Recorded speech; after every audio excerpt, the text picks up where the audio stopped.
വയനാട്ടിലെ ഉരുൾപൊട്ടൽ ദുരന്തബാധിതർക്ക് കോൺഗ്രസ് പ്രഖ്യാപിച്ച വീടുകളുടെ നിർമ്മാണം തുടങ്ങാത്തതിൽ രൂക്ഷ വിമർശനവുമായി CPIM. ചൂരൽമല മുണ്ടക്കൈ ദുരന്തബാധിതരെ കോൺഗ്രസ് വീണ്ടും വഞ്ചിച്ചെന്ന് CPIM ജില്ലാ നേതൃത്വം കുറ്റപ്പെടുത്തി. ഇന്ന് വീട് നിർമ്മാണം തുടങ്ങുമെന്ന് പറഞ്ഞ ടി സിദ്ദിഖും കോൺഗ്രസും ജനങ്ങളോട് മാപ്പു പറയണമെന്ന് ജില്ലാ സെക്രട്ടറി K റഫീഖ് ആവശ്യപ്പെട്ടു. തദ്ദേശ തെരഞ്ഞെടുപ്പിന് തൊട്ടു മുൻപായിരുന്നു വീട് നിർമ്മാണത്തിന് സ്ഥലം കണ്ടെത്തിയതായുള്ള കോൺഗ്രസിന്റെ പ്രഖ്യാപനം.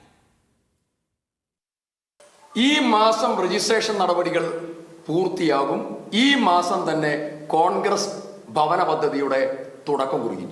രജിസ്ട്രേഷൻ നടപടി കഴിഞ്ഞാൽ സ്ഥലം പറയും. സ്ഥലം ഞങ്ങൾ കണ്ടെത്തി, സ്ഥലത്തിന്റെ അഡ്വാൻസ് കൊടുത്തു, ഞങ്ങൾ അതിന്റെ ലീഗലായിട്ടുള്ള എല്ലാ ഫോർമാലിറ്റീസും ഞങ്ങൾ പൂർത്തീകരിച്ചു.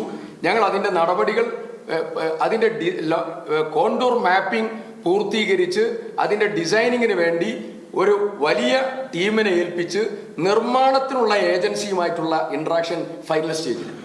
ഉരുൾപൊട്ടലുണ്ടായ മുണ്ടക്കൈയിലും ചൂരൽമലയിലും കോൺഗ്രസ് വാഗ്ദാനം ചെയ്ത വീട് നിർമ്മാണം തുടങ്ങാത്തതും യൂത്ത് കോൺഗ്രസിന്റെ ഫണ്ട് പിരിവ് വിവാദവും തദ്ദേശ തെരഞ്ഞെടുപ്പിൽ LDF പ്രചരണായുധമാക്കിയിരുന്നു. ഇതോടെയാണ് വോട്ടെടുപ്പിന് ദിവസങ്ങൾക്ക് മുൻപ് വീട് നിർമ്മിക്കാനുള്ള സ്ഥലം കണ്ടെത്തിയെന്നും അഡ്വാൻസ് കൈമാറിയെന്നും ടി സിദ്ദിഖ് MLAയും വയനാട് കോൺഗ്രസ് നേതൃത്വവും നാടകീയമായി പ്രഖ്യാപിച്ചത്. ടി സിദ്ദിഖ് പറഞ്ഞ സമയപരിധി കഴിഞ്ഞിട്ടും കോൺഗ്രസ് ജില്ലാ നേതൃത്വം നടപടികളൊന്നും ആരംഭിക്കാത്തത് ചൂണ്ടിക്കാട്ടിയാണ് CPIMന്റെ വിമർശനം. ദുരന്തബാധിതരെ വീണ്ടും വഞ്ചിക്കുന്ന കോൺഗ്രസ് ജനങ്ങളോട് മാപ്പു പറയണമെന്ന് CPIM ജില്ലാ സെക്രട്ടറി K റഫീഖ് ആവശ്യപ്പെട്ടു. കോൺഗ്രസ് ഇത്തരത്തിൽ ദുരന്തബാധിതരെയും ജനങ്ങളെയാകെയും വീണ്ടും പറ്റിക്കും നിലപാടാണ് സ്വീകരിച്ചുകൊണ്ടിരിക്കുന്നത്. 28-ാം തീയതി വീട് നിർമ്മാണം ആരംഭിക്കുമെന്ന് പറഞ്ഞ കോൺഗ്രസ് നേതൃത്വത്തോട് എവിടെയാണ് നിങ്ങൾ സ്ഥലം കണ്ടെത്തിയത് എന്ന് പറയാനെങ്കിലും തയ്യാറാകണം എന്നതാണ് ആവശ്യപ്പെടാനുള്ളത്.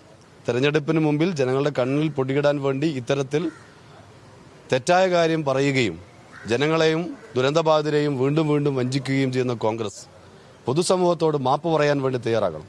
തെരഞ്ഞെടുപ്പിന് മുൻപ് കണ്ണിൽ പൊടിയിടാൻ പ്രഖ്യാപനം നടത്തി ജനങ്ങളെ MLAയും കോൺഗ്രസും പറ്റിക്കുകയായിരുന്നുവെന്നും CPIM ആരോപിച്ചു.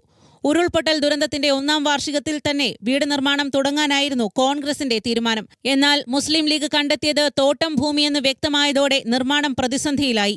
ഇപ്പോൾ 3 ഇടങ്ങളിലായി ഭൂമി കണ്ടെത്തിയിട്ടുണ്ട് എന്ന് കോൺഗ്രസ് പറയുന്നെങ്കിലും അത് എവിടെയെന്ന് ഇതുവരെയും നേതാക്കൾ വ്യക്തമാക്കിയിട്ടില്ല. വയനാട് MP പ്രിയങ്ക ഗാന്ധി സമയം അനുവദിച്ചാൽ ജനുവരി ആദ്യ വാരമെങ്കിലും തറക്കല്ലിടൽ നടത്താനാണ് കോൺഗ്രസ് നീക്കമെന്നാണ് സൂചന. വീടുകളുടെ നിർമ്മാണം വൈകുന്നതിൽ കോൺഗ്രസിലെ ഒരു വിഭാഗം നേതാക്കൾക്കും കടുത്ത അതൃപ്തിയുണ്ട്. ന്യൂസ് മലയാളം, വയനാട്.